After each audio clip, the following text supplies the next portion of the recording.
Good evening, my name is Alethea Wallace. I teach in Mayo. I teach grade 6, 7, 8 English and Social Studies and grade 9, 10, 11, and 12 English and Social Studies. So I wanted to look at sampling student performance. Next.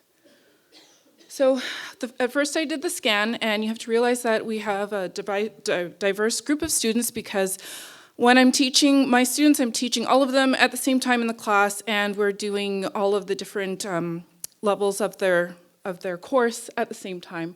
So I wanted to recognize all of their differences and make sure that what we were doing was student-centered, along with remembering that learning is reflective, experiential, and relational. Next. So in the focus, I made sure that everything we did was group work and it was learner-centered because the kids were used to doing kind of like worksheets and things that were given to them to do individually because they're all doing different things, and I wanted them to have an opportunity to do things together. They don't have those skills. Next. So my hunch, I know that there's many split grades in my school. It's not in my control, so I wanted to know what I could do. Next. So I joined the Learning Network. Next.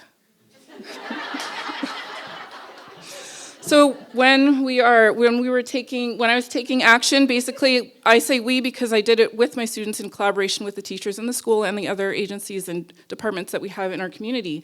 So they came up with the things that we were going to work on, and they wanted to do Mukluks, speeding, etc. Next. So they did a research project on the history of Northwest Tel and how the line came up and everything like that. And what was important about this was that everybody was together, all the ones that had IEPs and student learning plans, behavior plans, whatever. They gave each other what they were going to look at, and they made a timeline together. I had nothing to do with this. They just did it on their own. Next.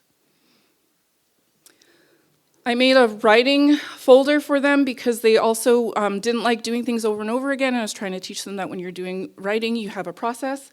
And so, next.